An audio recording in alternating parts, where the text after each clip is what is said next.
Hi Pastis. Hi Kiku. Do you like the snow? Hi Dallas. I just shoveled a little bit of snow for the birds, so you can see.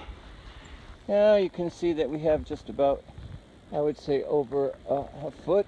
There goes Pastis. You can see that he's just about 2 feet tall, maybe a foot and a half. Pastis. That's a good boy. Hi.